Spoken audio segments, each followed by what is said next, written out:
So, hey guys, today we're talking about card complexity. So, in Yu-Gi-Oh, well, basically, so we'll go with DD Service here. But look at the amount of options I have to just do things with Cerberus, and this would apply to most monsters, except for since it's Pendulum, I just additionally can scale either in like this zone or that zone. That doesn't really matter here. We have the option to technically set as well and normal summon, so we can do that on any of these zones, and we can do that with any of these monsters. And all of these factors, like, they actually do somewhat matter, it kind of depends. And of course, I can place my Dark Contract here in any of these zones. You can also set it in any of these zones. Then we have the same with the field spell, we can set it as well if we want. And you know, that's just our basic options. And even more complicated is we can do all of this on kind of the same turn. So like normal summon the Cerberus, activate field spell, activate the Dark Contract with the Swamp King. We could set it and then activate it as well, technically. And these are just kind of basic actions, right? And then we'll swap over to Legends of Runeterra. So we get a mulligan. Nice, I guess. We'll simply high roll. I will simply open the card I want to see. I simply did not open the card I want to see. Great. How terrible. And now I have no actions that are actually possible. Great. Still no possible actions. Lovely. And this was after a mulligan too, by the way. Glorious. Wow. Another scribe. You don't say. How terribly unlucky. I mean, I can play the scribes now, but like, they're not good to play, so what's the point? Oh, now I get a Warden Spray. Great. Rave Caller.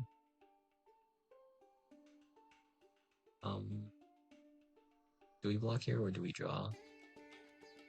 We can draw here, it's fine.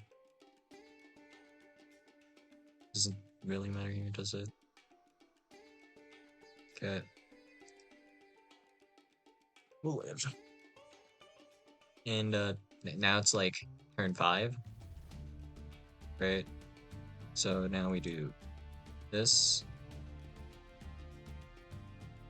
Summon a scribe. Do we have any reason to attack here? Not really, I guess. Anything? Okay. Summon another Rave Caller. Now all these guys are attacking, so we want to clear these guys if possible. If not, it's like fine, I guess. Are we dying here? No, we're not. Yeah. I think we want to copy this as well. We could have blocked with Scribe. Should have probably blocked with the Scribe as well. But it's not a big deal, it's only 2 damage. And yeah, the game's almost over at this point, but you know, we're getting through it. Barely any actions to do, honestly. So let's go over our available actions now that we have some mana. So we have summoning a monster, we have playing spells. All we can do with spells is play them. We can just do that whenever, so no need to worry about setting spells or like which zones we activate the spells. Doesn't matter. For monsters, it also doesn't matter. We just simply play them, right? And then boom, we're done. Silence a follower. Bruh. Oh, rally? Man, that ain't fair. Well, 2 daggers? We can talk about this, chill. Chill. Was that donate to? Okay. All we can do is play scribe and hope for the best now. Great. Um, hmm. If we attack, we die. If we don't attack, we die. Well then, great.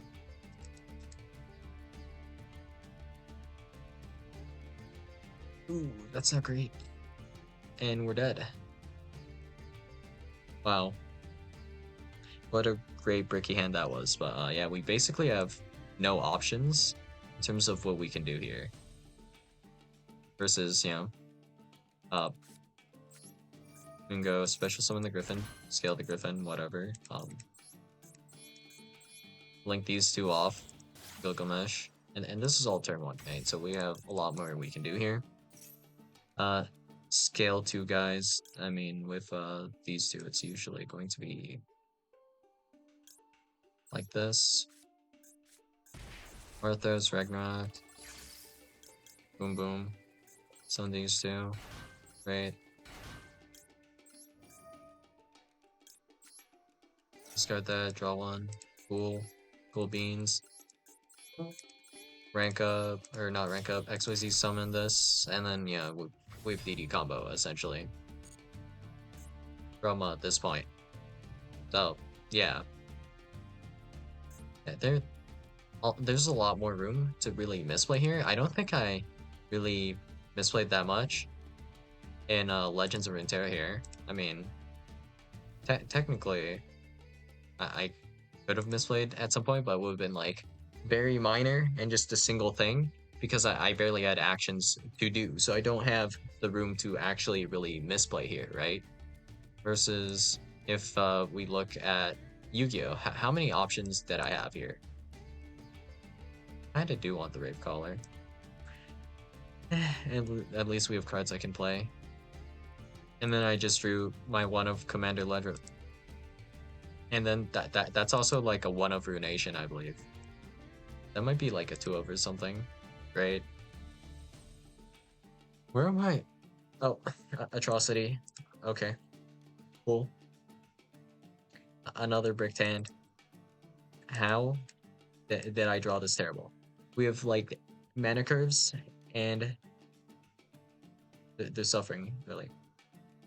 We just have to pass. We don't actually want this guy to get killed because it'll interfere with Scribe and it becomes a 50-50 on the Rave Caller that we're going to play this turn. Where were you? Ah, man. Oh, they're healing. Great. We actually don't want to play that. Okay.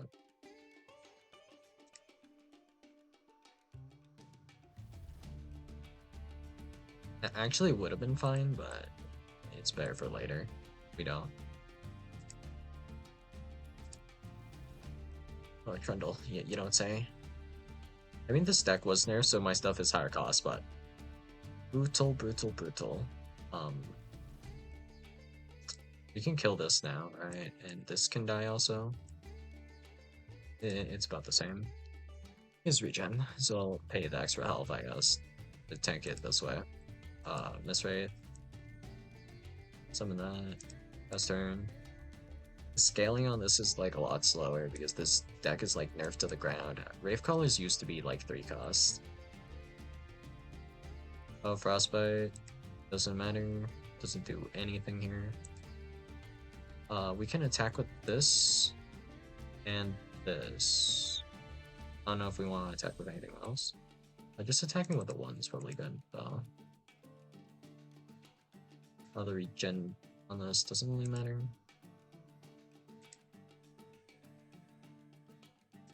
This is really not as good as it used to be, but it's fine. Bring this back. We basically have no options, though, in what we're allowed to do here. I mean, really wish I could maybe play... Well, Ruination's not good here anyways, but yeah. Can't play Ruination because it's a slow.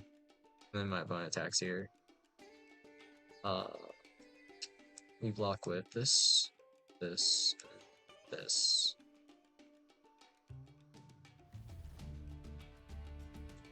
Withering Whale, I think is good here, too.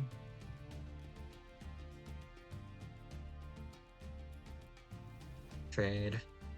All this trades. This should bring back this because it's more bodies. I mean, actually, I don't think it matters here. Does it? No, it is an additional body, right? Yeah.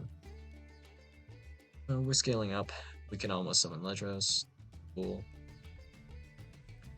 Here, we actually want to do like kind of a beat down right here. Do as much damage as we can. Because we can Atrocity for game. And I don't think they have the mana to stop this. And the playstyle is completely different from Yu-Gi-Oh! Yeah. Go quick, go slow. Whatever. And then here, we just do this, I think. Either one's fine, I don't think it genuinely matters here. Because we have Dark Contract with the Swamp King. Yeah, okay. Didn't detach anything, doesn't matter. Activate that, free damage. Link off. You need to link off at least once. Effect Ascend.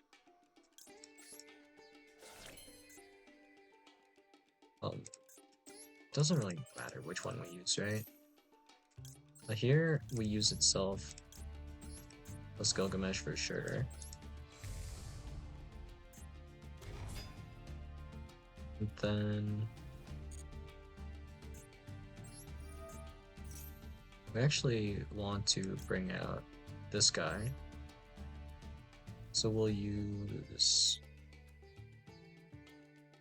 I don't think we need Marksman King Talon for the rest of this like duel, so we should be chill getting rid of Service alongside that guy. So zones like this. We can summon in, I guess it's worth mentioning, attack or defense position. We're just talking about like summoning monsters before. We just summon monsters to wherever, and then we can attack with them in any order. It doesn't really super matter. Because attack order doesn't really matter because everything attacks at the same time, so like the game's a lot more simplified, I guess. I think we hold on to Ragnarok. Wait.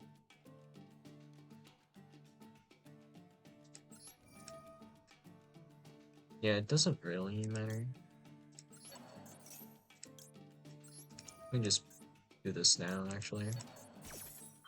I think it's like the same, it doesn't really matter after this point. This grabs a card. This will also reborn a card. Let me trigger both effects here. Did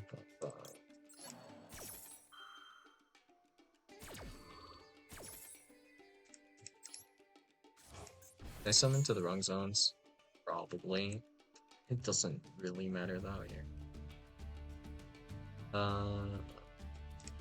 Grab Headhunt. We can use Orthos effect. Doesn't really matter, I don't think. Yeah, my zones are definitely messed up a little here.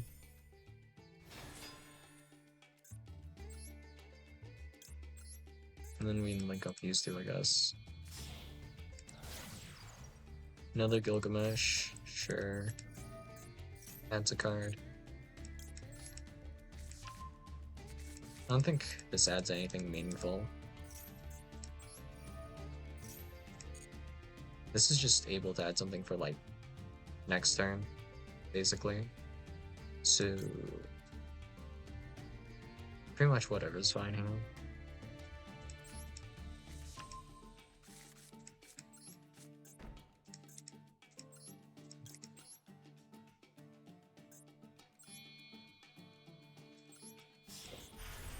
Zone's kind of scuffed, but you know, it's fine. What do I have to pen summon anyways? Just a singular Griffin? Yeah, they'll be fine, because we had normal summon 0. This we don't Ash, because It's not hard once per turn, so Ash does literally nothing. Effective special.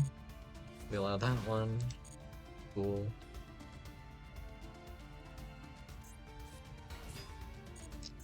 That's also fine. You can't really make anything meaningful with this. BLS. This does burn, so might as well do this. Can wave hiking this now. We'll yoink that later.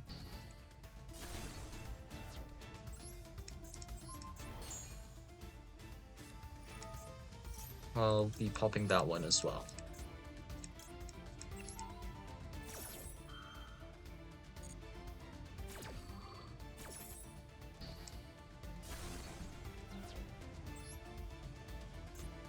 Sure. In phase. We'll take control of this guy. I don't think I can declare an attack with it, right? Yeah. And then we'll take like 2k from this. And then I'll get, I guess we can search a guy. Doesn't really matter. Because this is just game. Plain and simple. So, we'll want to tribute these two.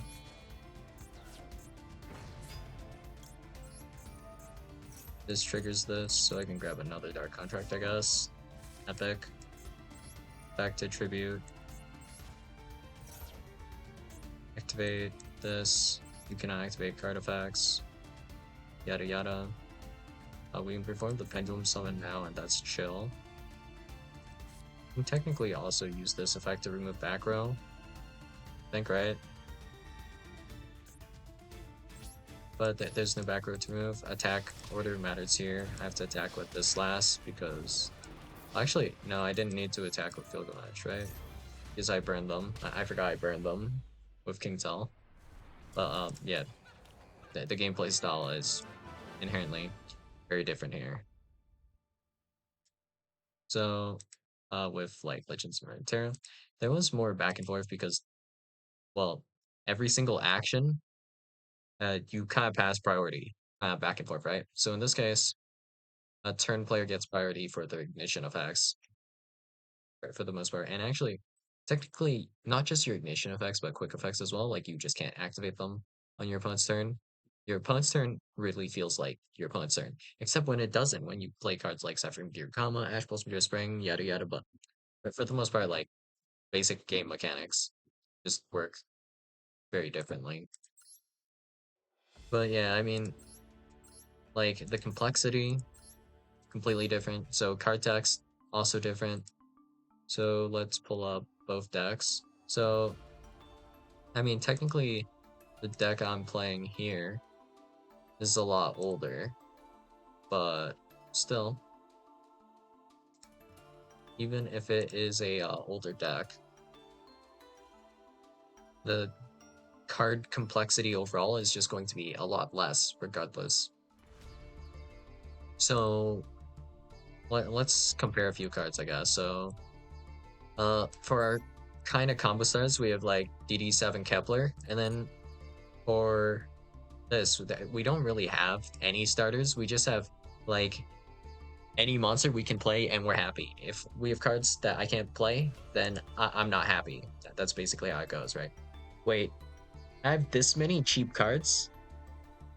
Are you joking? I just really, like, I mulligan too. And I still got high end. I got high ended so hard. Holy crap. Dark Knight Horror. This-Wave, Foul Feast. Great.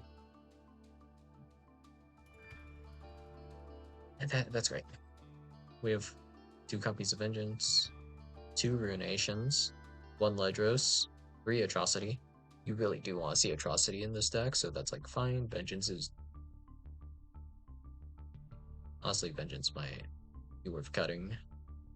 But it's like pretty powerful effect, so it's like kind of mixed. Withering Whale is kind of nice. You can replace this technically with Ox, and that could be better in some cases. But yeah, let's start over here with our primary card that the deck is built around. Big oopsie, accidentally removed a Misray. The buttons for this are like the opposite of Master Duel, so that's painful, but alright. When I'm summoned, grant other allied Misrave everywhere +1/+0. That's it. And I mean, there's the mana cost, there's the attack amount, there's the health amount, and then this doesn't matter that much, but this is a Shadow Isles card. It's fearsome, great. And then let's look at Kepler. This has scales. I mean, there's like the blue thing and the red thing here. It doesn't really mean anything. It only has one scale. But sure. We have the penned effect, the monster effect. We have the level here, the type, and then the other type. We have multiple types, honestly. We have attribute, type, level, and then all of those mean different things. So the star count is almost like a cost, but not really, because there's no real difference between like 1 through 4, except like at 5 and 6 you tribute 1 monster, and then 7 plus you tribute 2+ monsters pretty much for your normal summons. That's all the stars mean until you look at the extra deck, I suppose, because there is an extra deck, and that actually complicates things, and it makes these more important. But until that point, it doesn't really matter. So then we have the effect of search, and this actually has another effect where you pick one of the 2 effects to apply, where you either return a DD card or you add a Dark Contract. And then the scale effect, it's actually not that complicated. It can be simplified as you can only pen summon DD monsters. And it also states that this effect cannot be negated, because there's some effects, like, for example, Promethean Princess, where you can negate that effect for whatever reason. And then there are even other variations of this, where if you activate the card effect to summon in hand, it's kind of like a lingering floodgate until you remove that monster. Even if that monster is negated on the field, you're still going to be locked. So, for example, I guess Astral Kribo, Sharvara, they have those kinds of restrictions on them. So that's a thing. But yeah, I mean, pretty different. And I mean, we have a bunch of different like ways to get into combo, but the big idea for this deck is to basically just make a rank 4 after you make Gilgamesh, and that will be your combo. And you're just really setting up for rank 4 plus Gilgamesh here. And then you set up like Wave High King Caesar, and then you just drop the Machinax when you're done with whatever you end up making. That's like a simplification what the combo here does. And then meanwhile, card text, of course, but we go back here. The main idea for this deck is that you're supposed to increase the damage with Misrace, and you're supposed to do some chipping, and you want to finish with like an atrocity, so your opponent will just die essentially, because the Misrave gets a direct attack more or less for the cost of its life. So in this case, it'd probably be like 9 or 10 attack, and then it just kind of performs lethal from that point. And it's like moderately decent, I guess. Wasn't this like a 1-cost card before? I feel like that might have been true. And then this was like 3 cost, but it's like super nerfed. I think this was also a 3 cost. And then this was always a 3 cost. I don't think this changed. This call, I think this was the same. Ball Feast. Yeah, I think that's the same also. I'm not like 100% sure. A lot of this is like the same. Uh, Arachnoid Horror, I think, might have been nerfed. 100% sure. Warden Spray. I don't remember why I play this, genuinely. I think this was like the best thing, one of the best options at the time, Mark of the Isle. This is useful for helping push lethal. Oh, Risen Miss. I think that's new, which is why this wasn't part of the deck, but it's not even that good anyways because it's so stupidly high cost. So, yeah. Basic idea is basic, I guess.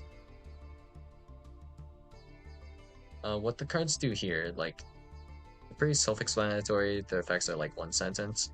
But in Yu-Gi-Oh! Card text, it's actually not denoting just the effect. So if we look at, we'll go back to Kepler. If this card is normal or special summon, so that's denoting trigger condition. And then this is also denoting the timing. And this right here, this colon, is telling you that this effect starts a chain. And then it says you can activate one of these effects, which helps you make sense of the rest of this text. And honestly, this doesn't have that much text compared to some other cards.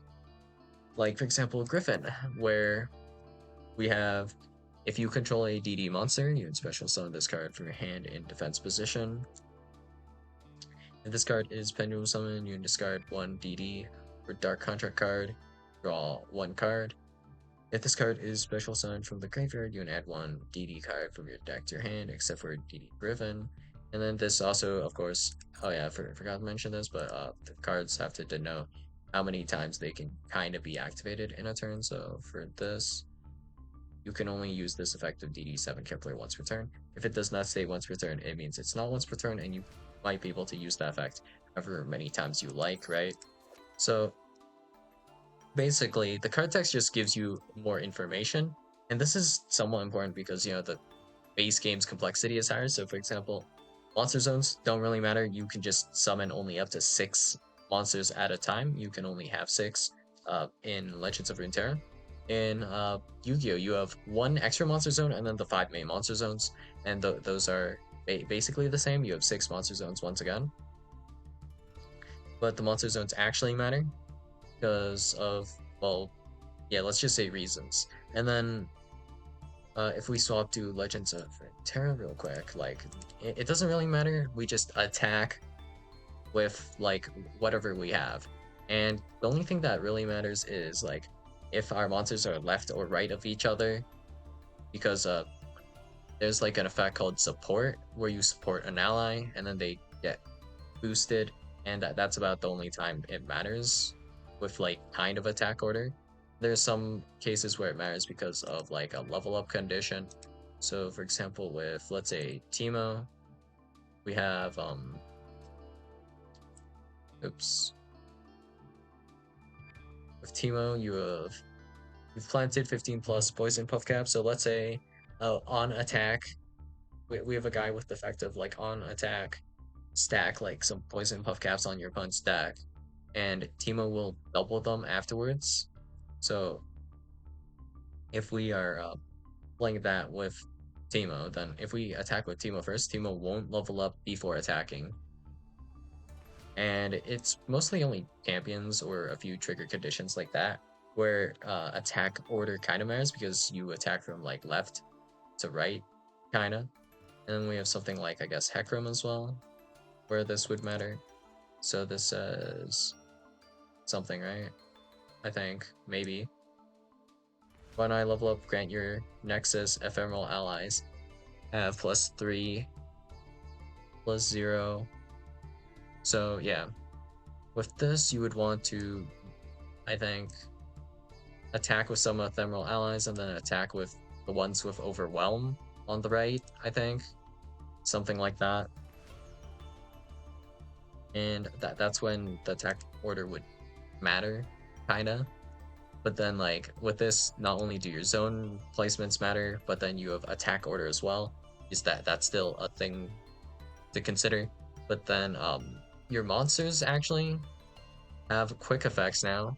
I don't think there's a single quick effect in Legends of Runeterra regarding like any monsters. They basically are all like ignition effects in Yu-Gi-Oh terms, but they're not ignition or like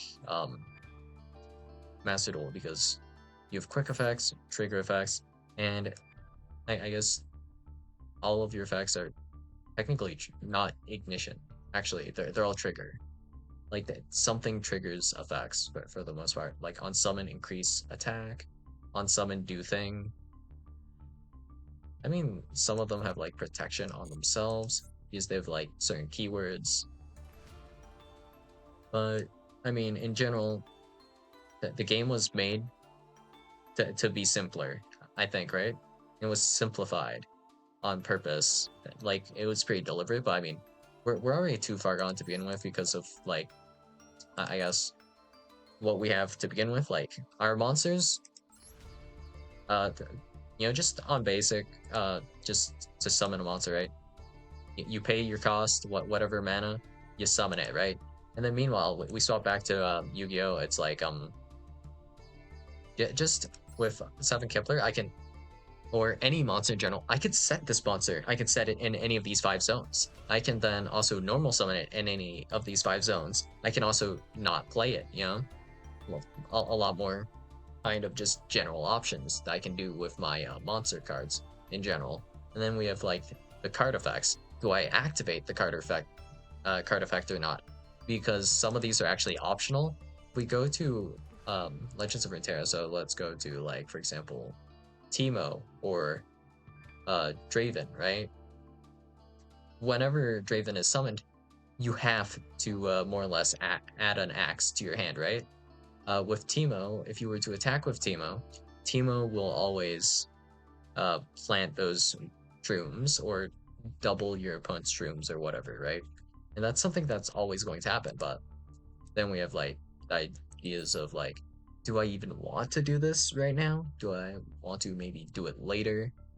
And there's like sequencing things regarding that. So like for example with K9, an idea of this would be like Jokel effect a special summon, and then you go into Izuna, or not Izuna, Ripper effect to search, like a case for K9 or something, doesn't really matter. And then you grab Lantern, resummon Jokel, and then activate Jokel. And that's to play around like hand traps because you can do this because of Ripper effect to play around things, right? And it's optional. In like Legends of Runeterra, that you would just summon your guys and then activate all the effects on summon because that's how the game kind of works, right? And then of course like the stat lines, and then the attack defense position, like that actually introduces a lot of different things.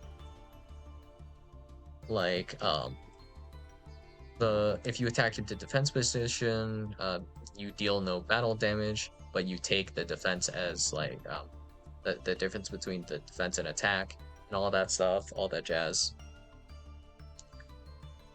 All of that works kind of different, but in general, there's like a lot more to consider because it's more complicated, right? So then you have the idea of because of all those interactions, do I actually want to summon my kind of defense or attack? And then now you actually have to worry about Zeus. So if you summon an attack, sometimes that ends up being like playing around Zeus, but that plays into Lightning Storm. And that's when you start to consider like card interactions, I guess, like of other cards that aren't even in play necessarily, but they could be in play. So you have all those factors to like consider. I don't think there are really that many negating effects either in Legends of Runeterra. I mean, I could be wrong, but yeah, a lot of complicated stuff basically. Where game here is going to be more complicated because, well, the card text actually does matter. Like some of this you really can't simplify. And also worth mentioning, of course, is like problem solving card text. Like this actually, I don't know when this happened, but this has actually been updated.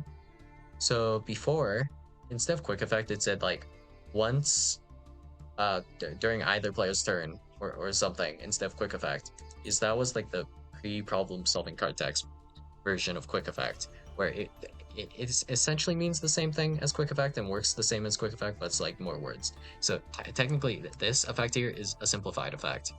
Also, this effect down here, not hard once per turn, but yeah.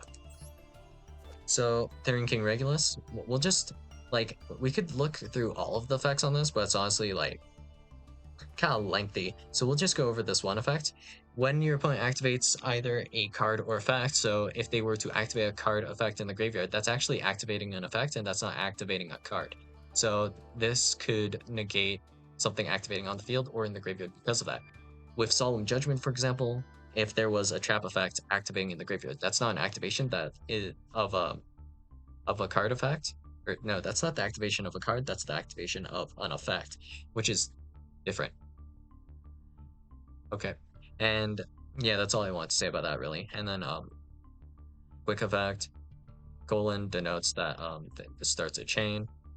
You can send one Therian monster card from your hand or face up field to the graveyard, negate that effect. That's cost. So if this isn't paid, this doesn't happen. Meaning if there's a macro effect active, this cannot be done. And then this only negates effect.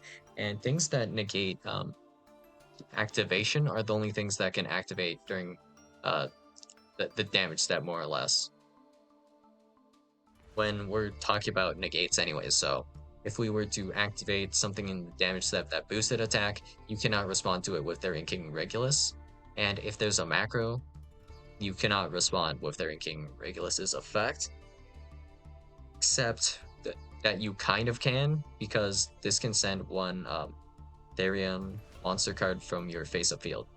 And that would include equipped Therions. Those are technically monster cards. They are not monsters, but they are monster cards, which is another topic. But if Fissure were on the field, you'd be able to send not Regulus, but you would be able to send the equip card on Regulus to negate whatever card effect. But also worth mentioning is that this negates effect and not activation, which also matters for something like a Fissure. So it's actually impossible for you to do anything about like a Fissure with Therian King Regulus to an extent. So yeah, that's just extra goofy. A lot of things to do with just this one line of text. And also, of course, up here, you can only activate each of the following effects once per turn. So yeah, a lot of things to kind of consider with this card. And this is probably as clear and concise as you could really make it. Like, how could you make this more clear and concise considering all of the things like the card text actually has to capture here, and kind of like what's the word I'm looking for? It kind of has to explain like a lot of things. So main problem I think is just that, well, I guess one of the things is that the game's not really teaching you problem solving card text, so that's the thing. Where's my problem solving card text tutorial? So yeah, game's more complicated. The text, you kind of have to learn to read it. It's not like that straightforward. Like you basically need to learn like a coding language. That's kind of how Yu-Gi-Oh works, versus like, I mean, if we looked at, I guess, like, let's go with Teemo again.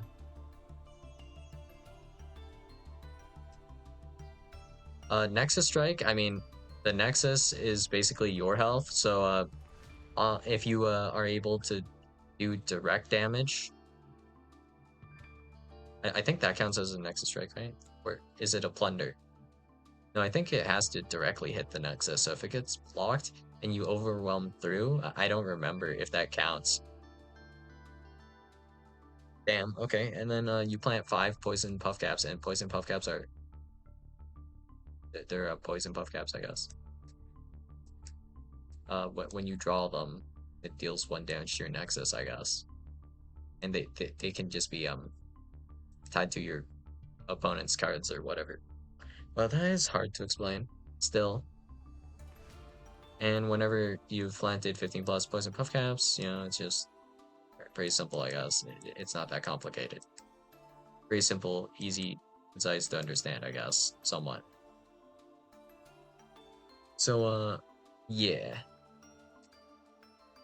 if we lose the card complexity, we lose some like interesting interactions. And also, I guess it's also worth mentioning that there's like over 9,000 cards in this game. So simplifying all of them, that task is like completely doomed. So, yeah, I mean, I don't know if you can actually really simplify the game anymore, like in a reasonable way, because well, once again, 9,000 cards, and then we have all those aspects of the game to worry about, like attack position, defense position. XYZ materials are only XYZ materials, and they are no longer considered like spells, traps, or monsters. But not all of you knew about that ruling. So, yeah, that's all pain. So, yeah, that's all I got for you guys today, and I'll see you guys in the next video. Bye.